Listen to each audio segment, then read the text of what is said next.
Ravens, I'm going to read from a new Project Lit book called Hide and Seeker.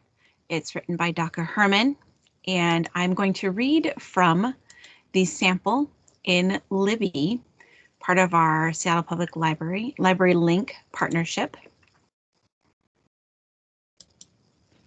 I'm going to just start by reading from the sample because I need to place a hold on this book, and while I wait for it, I can get started.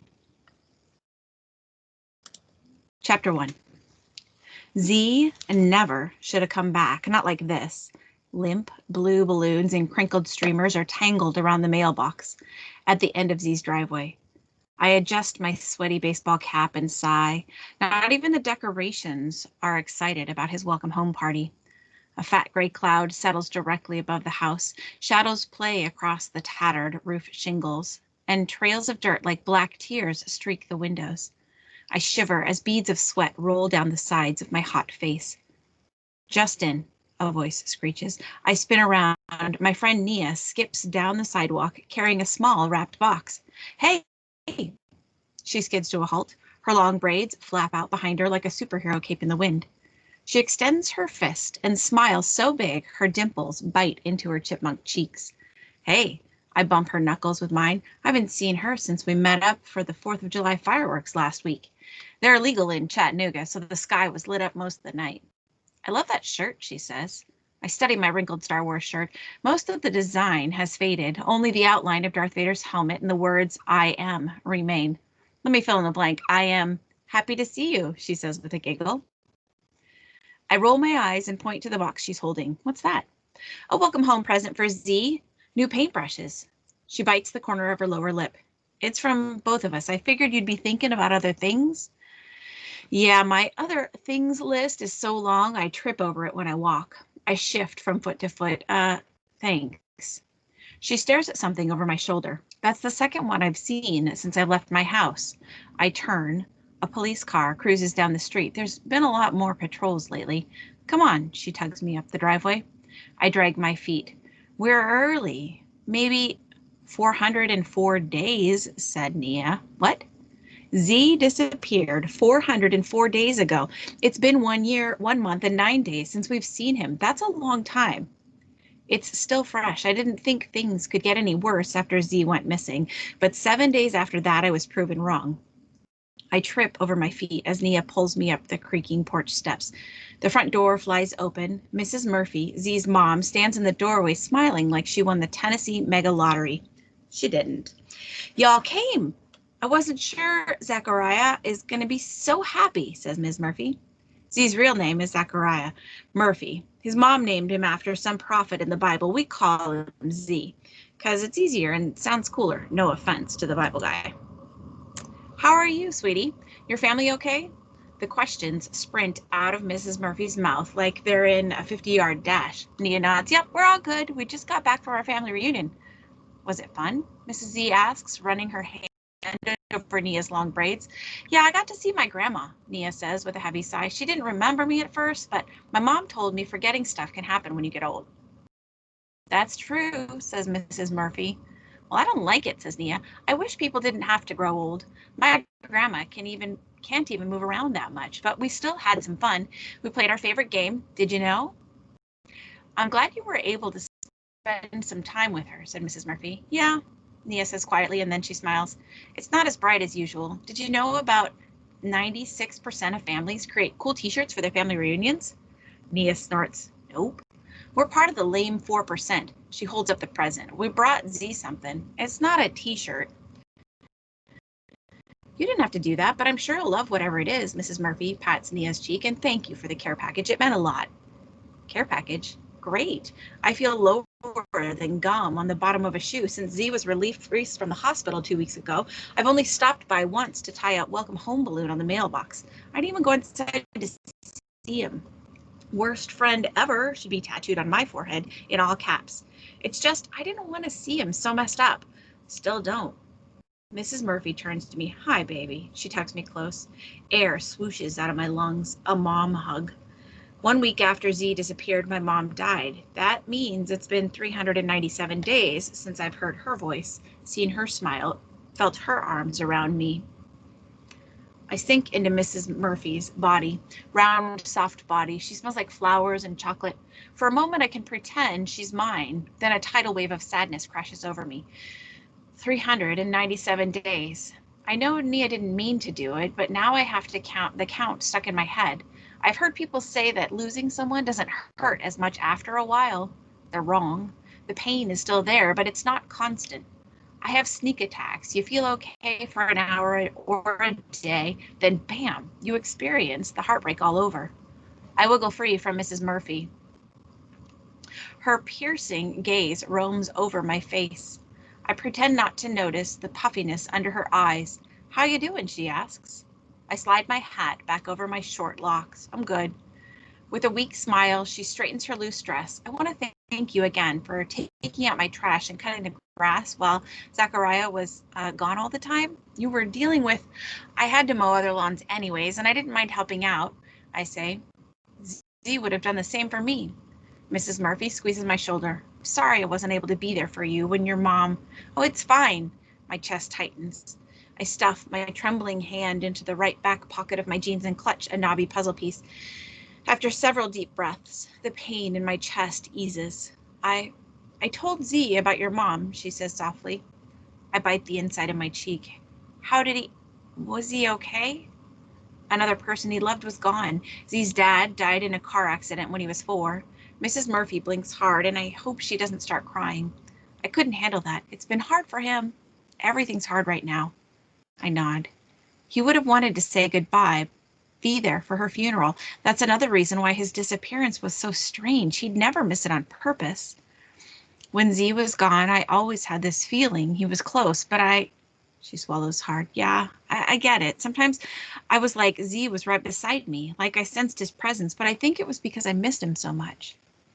You never gave up, she says. You said he'd come back, and you were right. Mrs. Murphy gestures for us to enter. I step inside the house. My feet hit shattered picture frames propped up near the doorway. A dirty sheet covers the hardwood floor, and 2 paint cans sit by the couch. Leaning against a chair, there's a large canvas forest painting with a slash mark down the middle. My eyes travel over the walls. Dark smudges and deep scratches are visible underneath the new layer of white paint.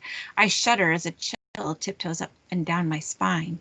Sorry about the mess. I haven't had time to straighten up, Mrs. Murphy says. I've been busy. Mrs. Murphy has always kept a clean house. This isn't like needing to dust or vacuum. The living room isn't dirty. It's damaged. You redecorating? Nia glances around. He's adjusting to being home again, Mrs. Murphy says as she smooths out invisible wrinkles in her dress. There are scratches all down her arms. She catches me staring and slides her hands into her pockets. I lower my gaze. What happened to her? Would Z? No, he'd never hurt his mom, not on purpose. Nia side-eyes me. Is everything okay, Mrs. Murphy? Yes, of course. A loud buzzer sounds, causing us all to jump. That's just the stove. The cake is ready, says Mrs. Murphy. I dry my sweaty hands on my jeans. My heart is racing, and I'm not sure why. I knew I smelled sweetness, Nia smiles, but it's too bright, not real. Chocolate Coca-Cola cake, Mrs. Murphy says, closing the front door behind us. Soda in cake? That's brilliant, says Nia, and I'm madly in love with chocolate. It's my favorite food group, top of the pyramid. I'll make sure to get an extra big piece for you to take home, and Justin, I'll pack up a slice for Victoria, says Mrs. Murphy. Thanks. My sister loves Coca-Cola cake. My mom used to make it all the time. Why don't y'all head out back? Mrs. Murphy directs us toward the kitchen back door. I hesitate, glancing over my shoulder at the mess in the living room. Are you sure everything's all right? Her eyes shift quickly from me as she chews on her bottom lip. This party will be good for Z. He needs to be around his friends. He's a little nervous to see everyone. Nia and I exchange a startled look. Is Mrs. Murphy saying Z made this mess? What is going on? It's fine, I promise, Mrs. Murphy says with extra cheer. Everyone will have a great time.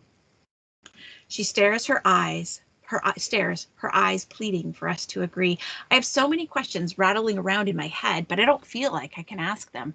We can't wait to see Z. We'll have fun, Nia says. I nod, but I'm worried. Something's not right. Lyric's already here, Mrs. Murphy urges us toward the back door. He wants to provide the musical entertainment. Nia groans. I laugh weakly. This could be interesting. He brought his harmonica, didn't he? Nia asks. Mrs. Murphy nods, her expression pained. I got a preview. He is better. Lyric loves music, and he plays a lot of instruments, just not well, but I give him big props for his dedication. The tables are all set up. I'll bring some more snacks out in a little while, says Mrs. Murphy as Nia walks out the back door. I glance down the hall toward Z's bedroom.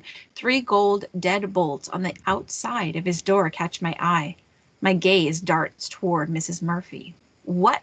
She twists her head. Z's not himself yet. He still has some rough nights, nightmares and sleepwalking. I don't want him getting out and hurting himself. I gulp. Z isn't getting better. Nobody knows why he disappeared over a year ago and how he turned up miles from home, wandering in the woods and covered in scars. Z can't explain what happened. He'll be okay, I say, because she needs encouragement. So do I. Mrs. Murphy blinks back tears and smiles. Justin, Nia yells. With one last look down the hall at the door, dead bolted shut, I hurry outside to see Lyric hunched over a table, shoveling food into his mouth. His mountain of wild curls cast a large shadow across the bowls of snacks. Though we're all heading into 6th grade, he's almost a foot taller because he's supersized. He smiles. Popcorn kernels are wedged between the gaps in his teeth. Sup, y'all? Way to roll up late and stuff. The party invite said Friday at 4 p.m. Nia removes her phone from her back pocket and glances at the screen. It's 4:07. I was here at 3:45, Lyric says. Nia sticks out her tongue. Whatever. You came early for the food. True, true. I glance around. No Z. Hey, man, Lyric says, jolting me out of my troubled thoughts. He extends his fist. I bump it with mine. Lyric is the only white kid in our neighborhood. His family moved here right before we started 1st grade, and we've been tight ever since. The Fantastic Four, that's what we called ourselves, me, Nia, Lyric, and Z. We were together so much, our families joked that we shared the same brain. Well, until my mom got sick and Z disappeared. Nia sets our present down on the table next to a small object wrapped with newspaper and duct tape. What's that? I point to Lyric's gift. An awesomely great surprise for Z. Lyric chomps on some candy. No peeking, he says when Nia tries to inspect the package. It's a harmonica, she says with a confident smile. Lyric throws up his hands. How did you know that? You called me after you found it at the thrift store. You went on and on about how music makes everything better, how your harmonica, the one you carry around with you everywhere, is the best gift you ever received, and how one day when you're a famous musician, you're gonna, okay, ruiner of welcome home surprises, Lyric grumbles. Sometimes I hate that you remember everything. Nia taps her head with her finger. One day, all the information stored in here could save your life. Knowledge is power, young one. Lyric laughs. Whatever. I hope Z likes my present. Maybe I'll teach him a song today if he's up to it. Nia and I grimace. Lyric moves his harmonica from the front pocket of his worn jeans and kisses it. You're awesome, he says to the instrument. Have you seen Z? I ask. Lyric shakes his head. Not yet. I stopped by a couple of days ago, but his mom said he wasn't feeling too good. Do you think that party's a good idea? The locks on his door say maybe not. Nia tucks some braids behind her ears. I bet once he sees us, he'll be fine. We can make him forget about whatever happened. Lyric and I share a worried look. I hope she's right. We were hoping he might be able to start school with us once summer break is over. Now I'm not so sure. Anybody want ice cream? Lyric opens the top latch of a small portable cart placed near the food table. Sweet dreams, homemade ice cream. It'll make you scream. It's scrawled on the side of the cart in purple lettering. Underneath are peeling stickers displaying different types of treats, popsicles, snow cones, push-up pops, drumsticks, sundae cups. How many of you had already, I ask? Lyric's lips twist to the side. 2 or 3, maybe 4. Nia rolls her eyes and grabs a sundae cone cup. You want one? She asks me. Sure. She hands me a small ice cream cone. I sneak another peek at Z's house as I remove the wrapper. Inside, a door slams and muffled voices float out an open window. A shadow drifts across the backyard. I peer up at a black crow circling above. 2 more join in the bird merry-go-round. They dive low to land on Z's roof. Their heads twitch from side to side. Then their marbled eyes lock on me. Caw, caw, a bird cries. I jump. The ice cream slips out of my hand. Bad luck. My gaze jerks to Nia. What? It's bad luck if you drop your ice cream and the cone hits the ground first, she says. The cone is crushed and melting ice cream pools around it. Lyric laughs. You made that up. No, I didn't. I heard it somewhere. It's totally true. I try to shake off the uneasy vibe twisting my gut. My gaze travels around the backyard. The urge to leave is strong. I have to lock my knees to keep from moving. Ooh, this is cool. Nia holds up a wrapper. Sweet Dreams has facts on their wrapper. Listen to this. Hide and seek may have originated from a Greek game called, she peers at the small wrapper, Apodidraskinda? Say what now? Lyric asked. Apodidraskinda. I'll have to remember that, she says. She memorizes random information. It's her thing. She likes knowing stuff and learning, but she's allergic to school. Nia says the lessons are boring and don't focus on subjects she's interested in. Everything not taught in our classes. She goes blank during tests, forgets all the information. Her grades don't reflect how smart she is. Only a strict study schedule and academic plan designed by her parents saved her from repeating the 5th grade. They're high school teachers with unrealistic expectations. Nia's words, not mine. What did your wrapper say? Nia asks. With a sigh, I kneel down and peel the wrapper off the melting chocolate. There's a hide-and-seek world championship held annually in Italy every summer. One year, there were 70 teams. I tossed the sticky paper in the trash and licked the chocolate off my fingers. Interesting, Lyric said. Sweet Dreams is out here dropping knowledge with the sugary goodness. Listen to this. He studies his popsicle wrapper. Hide and seek is the most popular kids' party game. Really? Nia's face scrunches into a frown. That can't be right. Lyric chews on his treat. His tongue and lips are blue. Maybe we could play when... Suddenly, the backyard fence door swings open and smacks the small table with Z's gift. Lyric drops his treat and dives for the present, but misses. Oh, man, I hope nothing is broken. What up, losers? A beastly voice asks. Starting the party without us? I groan. Forget a dropped ice cream cone. This is the real bad luck. First chapter of Hide and Seeker by Daka, Hermon.